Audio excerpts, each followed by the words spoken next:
کہ مر جانے کے بعد کوئی حیات نہیں، کوئی سنتا نہیں، کوئی وجود نہیں رکھتا، کیوں اسے پکاریں؟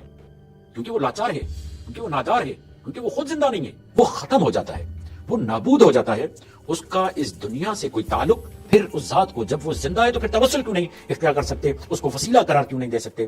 اعوذ باللہ من الشیطان الرجیم، بسم اللہ الرحمن الرحیم۔ الحمد للہ وکفی وسلام علی عبادہ الذین اصطفی الذین اذھب اللہ عنہم الرجس وطہرہم تطہیرا۔ وقال اللہ سبحانہ وتعالی فی کتابہ المجید وفرقانہ الحمید وقولہ الحق۔ بسم اللہ الرحمن الرحیم۔ یا ایہا الذین آمنوا اتقوا اللہ وابتغوا الیہ الوسیلہ۔ سامعین گرامی قدر، ناظرین محترم، السلام علیکم ورحمۃ اللہ وبرکاتہ۔ جوار حضرت معصومہ قم سے آپ کی خدمت میں حاضر ہیں۔ آئیے آپ سب کی طرف سے نیابتاً حضرت معصومہ قم کو سلام کرتے ہیں۔ السلام علیک یا فاطمۃ المعصومہ، اشفعی لنا فی الجنہ ورحمۃ اللہ وبرکاتہ۔ ناظرین گرامی قدر، توسل کے موضوع پر آپ کے سامنے گزارشات پیش کر رہے تھے اور اس بات کی طرف توجہ دلائی کہ اگر کوئی ہمارے ان عرائض پر جو توسل کے متعلق شبہات اور سوالات اٹھائے جاتے ہیں، ان کے جوابات جو بندہ دے رہا ہے، اگر کوئی اس پر غور و فکر کرے تو اور بھی مسائل اور مسائلوں کی گتھیاں بھی اس سے سلجھ جاتی ہیں۔ مثلا تبرک، شفاعت، استغاثہ، رسول خدا یا ائمہ معصومین علیہ السلام یا اور مردوں کے قبر کی زیارت، یہ مسائل بھی اس وسیلے کے متعلق جو شبہ اور سوالات اٹھائے جاتے ہیں، ان کے جوابات پر اگر غور کریں گے تو وہ بھی مسائل حل ہو جائیں گے۔ اب توجہ فرمائیں کہ آخری بات جو ہم نے آپ کے سامنے پیش کی وہ یہ کی کہ علماء سلف یعنی سلفی اور وہابی کے نزدیک توسل، تبرک، شفاعت، استغاثہ، استمداد یا قبر کی زیارت کیوں حرام ہے؟ اس لیے کہ مر جانے کے بعد وہ حیات کا قائل نہیں ہے، وہ زندگی کا قائل نہیں ہے۔ وہ سمجھتا ہے کہ جب بھی جو کوئی بھی اس دنیا سے چلا جاتا ہے تو وہ مر جاتا ہے، وہ ختم ہو جاتا ہے، وہ نابود ہو جاتا ہے، اس کا اس دنیا سے کوئی تعلق نہیں رہتا۔ ان کے فتووں، ان کی باتوں سے تو کم از کم یہی سمجھ میں آتا ہے کہ وہ فرد مرنے والا میت جو ہے، اس کا کوئی بھی اس دنیا سے تعلق نہیں ہوتا۔ میت بے معنی ان کے فانی، ختم ہو گیا، فنا ہو گیا، نہ وہ سن سکتا ہے نہ وہ دیکھ سکتا ہے۔ اور اسی بات کو کافروں نے اپنے لیے بیان کیا۔ جو بھی حیات برزخی یعنی اس دنیا سے جانے کے بعد کی حیات کا منکر ہے اور وہ یہ کہتا ہے کہ مر جانے کے بعد کوئی حیات نہیں، کوئی سنتا نہیں، کوئی وجود نہیں رکھتا، کیوں اسے پکاریں؟ کیونکہ وہ لاچار ہے، کیونکہ وہ نادار ہے، کیونکہ وہ خود زندہ نہیں ہے، تو ہم اسے کیوں پکاریں؟ تو یہ بات تو دہریے کرتے ہیں، یہ بات تو کافرین کرتے ہیں۔ سورہ جاثیہ آیت نمبر 24 میں کافرین یہ جملہ کہتے ہیں، ما ہی الا حیاتنا الدنیا نموت ونحیا وما یہلکنا الا الدہر۔ یہ زندگی بس ہماری دنیاوی زندگی ہے، ہم مرتے ہیں اور جیتے ہیں اور زمانہ ہمیں ہلاکت میں ڈال دیتا ہے، اور زمانہ ہمارے ساتھ یہ کرتا ہے، مر جانے کے بعد کچھ بھی نہیں ہوگا۔ تو توجہ فرمائیے کہ اسلامی تعلیمات میں، اسلام میں یہ توجہ کے ساتھ، تاکید کے ساتھ بات کی گئی ہے کہ اسلام میں موت کے بعد کی زندگی یعنی حیات برزخی پر حیات برزخی پر ایمان بنیادی عقائد میں سے ہے۔ مر جانے کے بعد انسان زندہ ہوتا ہے، انسان حیات رکھتا ہے، انسان سنتا ہے، پاتا ہے۔ کس اعتبار سے؟ کہ حیات برزخی رکھتا ہے، یعنی کیا؟ موت کے بعد کی زندگی اس دنیاوی زندگی کا اختتام نہیں ہے، جیسے کہ بعض لوگ سمجھتے ہیں کہ اگر کوئی مر گیا تو بس اس کی دنیاوی زندگی ختم ہو گئی، اب یہ ختم ہو گیا، اب اس کا ہمارے ساتھ کوئی بھی ربط نہیں ہے، بلکہ ایک نئی زندگی کا آغاز ہے۔ بلکہ میں یوں جملہ کہوں گا، یہ ضعیف زندگی ہے وہ قوی زندگی ہو جاتی ہے، اس میں طاقت بڑھ جاتی ہے۔ اسی حیات کو، یعنی اس دنیا کے بعد جو دوسری دنیا ہوتی ہے جس کی طرف یہ انسان جاتا ہے موت کے ذریعے، اس سے برزخی حیات کہا جاتا ہے۔ یہ زندگی قیامت تک انسان کی روح کو برقرار رکھتی ہے، انسان مر نہیں جاتا بلکہ اس کی روح باقی رہتی ہے، اور جہاں انسان اپنے اعمال کے مطابق کسی نعمت کو پاتا ہے یا عذاب کو پاتا ہے۔ اب آتے ہیں قرآنی آیت، اس پر ہم بعد میں روایتیں بھی پیش کریں گے، مگر جو افراد یہ کہتے ہیں حسبنا کتاب اللہ، ہمارے لیے کتاب کافی ہے، اسی لیے ہم نے ابتدائے توسل کے موضوع میں آپ کے سامنے فقط قرآن کی آیتوں کو پیش کیا اور کہا کہ اگر کوئی شخص کسی عالم کی طرف رجوع نہ کرے، اگر کوئی شخص کسی فقیہ کی طرف رجوع نہ کرے، اگر کوئی شخص کسی محدث کی طرف رجوع نہ کرے، تو خود بخود یہ آیتیں پڑھ کر انسان کے وجود میں جو مطلب اللہ ایفا کرنا چاہتا ہے، جو القاء کرنا چاہتا ہے، وہ خود بخود ہمیں سمجھ میں آ جاتا ہے۔ سورہ بقرہ کی آیت نمبر 154 میں پروردگار عالم برزخی حیات کے لیے ارشاد فرماتا ہے، وَلَا تَقُولُوا لِمَن يُقْتَلُ فِي سَبِيلِ اللَّهِ أَمْوَاتٌ بَلْ أَحْيَاءٌ وَلَٰكِن لَّا تَشْعُرُونَ، خبردار جو لوگ اللہ کی راہ میں مارے جائیں انہیں مردہ نہ کہو، انہیں مرا ہوا نہ کہو، انہیں فانی نہ کہو، ان کے لیے مت سوچو کہ ان کا اب اس دنیا سے کوئی تعلق نہیں، وہ ختم ہو چکے، بلکہ وہ زندہ ہیں، لیکن اس کا شعور تمہیں نہیں ہے۔ یہ آیت اس بات کا ثبوت ہے کہ شہداء زندہ ہیں، مردہ نہیں ہیں، ان کا تعلق اس دنیا سے منقطع نہیں ہوتا، وہ حیات برزخی کے مالک ہیں۔ اور حیات برزخی پر پھر مزید سورہ مؤمنون کی یہ آیت جو آیت نمبر 100 ہے، یہ ارشاد فرماتی ہے، وَمِن وَرَائِهِمْ بَرْزَخٌ إِلَىٰ يَوْمِ يُبْعَثُونَ، اور ان کے پیچھے ایک برزخ ہے جو قیامت تک جاری رہے گی، یعنی اس دنیا سے جانے کے بعد ایک حیات ہے جسے حیات برزخی کہتے ہیں۔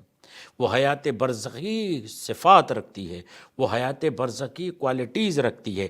اب آتے ہیں سورہ آل عمران آیت نمبر 159 میں پروردگار عالم یہ ارشاد فرماتا ہے، وَلَا تَحْسَبَنَّ الَّذِينَ قُتِلُوا فِي سَبِيلِ اللَّهِ أَمْوَاتًا بَلْ أَحْيَاءٌ عِندَ رَبِّهِمْ يُرْزَقُونَ، اور جو لوگ اللہ کی راہ میں قتل کیے جاتے ہیں انہیں مردہ مت سمجھو، بلکہ وہ زندہ ہیں اور اپنے رب کے ہاں سے رزق کو پاتے ہیں۔ اور اسی کے ساتھ 170 آیت وہ بھی اسی کے تسلسل کو بیان کرتی ہے، یعنی مر جانے کے بعد اور شہید ہو جانے کے بعد، اور یہ تو شہید ہے بلکہ جو بھی انسان اس دنیا سے جاتا ہے وہ عالم برزخ میں ہوتا ہے، وہ زندہ ہوتا ہے۔ قرآن کلی طور پر تمام انسانوں کی زندگی کی بات کر رہا ہے کہ تمام انسان زندہ ہوتے ہیں، مگر شہداء کی حیات کو خصوصیت سے اسی لیے بیان کر رہے ہیں کہ وہ شہداء نعمتوں میں ہوتے ہیں، اللہ کے ہاں رزق کو پاتے ہیں، اللہ کے ہاں معاملات کو پاتے ہیں۔ اب میں چاہوں گا کہ ایک نہیں دو روایتیں، اور وہ بھی کتب اہل سنت سے، صحیح مسلم کی روایت ہے، بی بی عائشہ سے مروی ہے، ان عائشہ رضی اللہ عنہا قالت قال النبی صلی اللہ علیہ وآلہ وسلم ان القبر اول منازل الاخرہ۔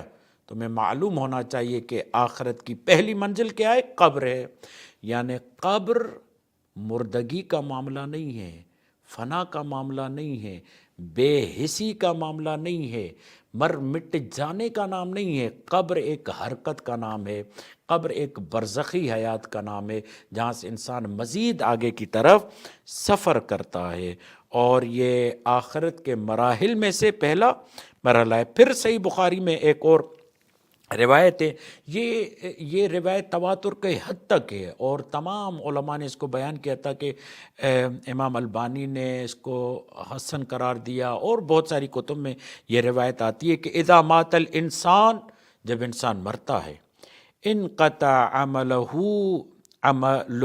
الا من ثلاث، یاد رکھنا جب انسان مرتا ہے تو اس کے تمام اعمال منقطع ہو جاتے ہیں، تین عمل کے، وہ کیا ہے؟ من ثلاثن، تین عملوں کے علاوہ سب عمل منقطع ہو جاتے ہیں، اس میں فی الحال تین بتائے گئے ہیں۔ کیا ہے؟ پہلا، صدقۃ جاریۃ، جو اس نے صدقہ کیا ہے، مختلف طریقوں سے صدقے کی تعریف کی ہے۔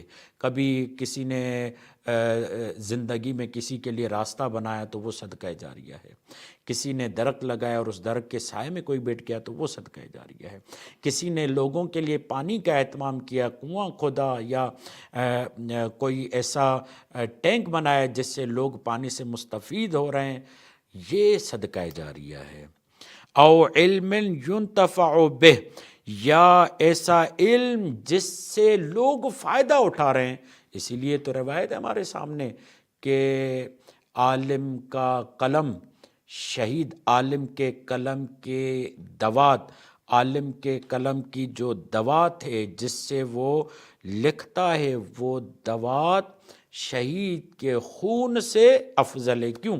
اس لیے کہ شہید اسی دور کے لوگوں کو زندہ کرتا ہے، یا انہی دور کے لوگوں میں حیات پیدا کرتا ہے، مگر عالم کا علم جو ہے، عالم کا قلم جو ہے، قیامت تک لوگوں کو زندگی دیتا ہے، فائدہ دیتا ہے۔ ایک اور روایت ہے کہ اگر جو عالم لکھتا ہے، روز محشر عالم نے جو ایک صفحہ لکھا، وہ ایک صفحہ قیامت میں دوزخ اور عالم کے درمیان حائل ہو جائے گا، وہ ایک صفحہ اسے دوزخ میں جانے نہیں دے گا۔ تیسری چیز کیا ہے؟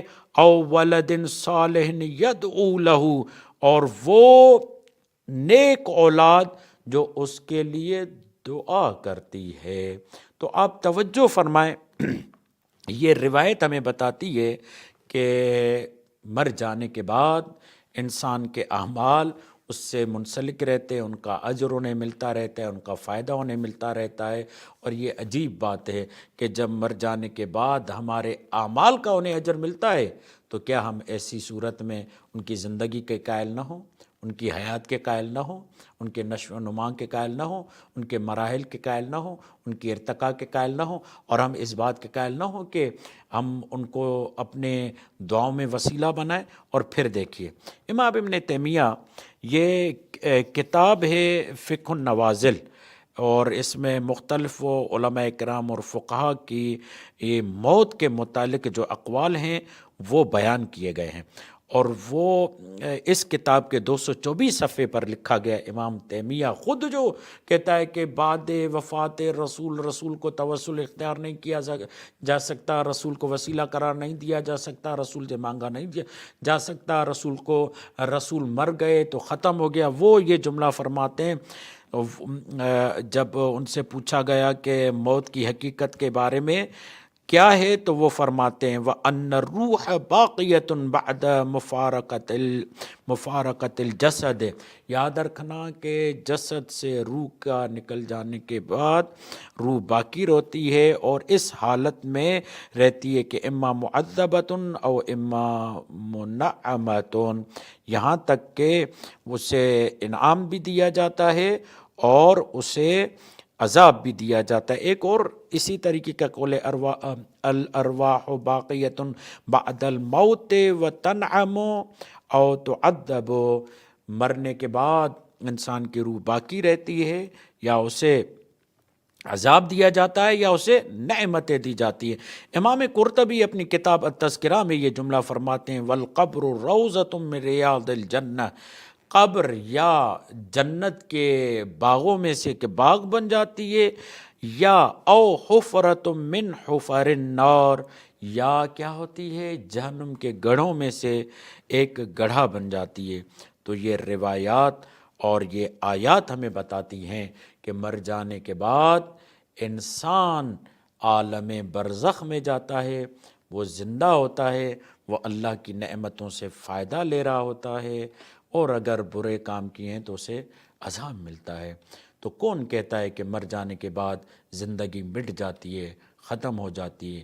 کوئی حیات برزخی نہیں، کوئی حیات وہ نہیں، زندہ نہیں۔ جب زندہ ہے اور اسے انعامات بھی ملتے ہیں تو پھر یہاں سے معلوم یہ ہوتا ہے کہ پھر اس ذات کو جب وہ زندہ ہے تو پھر توسل کیوں نہیں اختیار کر سکتے، اس کو وسیلہ قرار کیوں نہیں دے سکتے؟ اس کی طرف اور اس سوچ کو توڑنے اور اس سوچ کا جواب دینے کے لیے ہم آئندہ آپ کی خدمت میں حاضر ہوں گے۔ والسلام علیکم ورحمۃ اللہ وبرکاتہ۔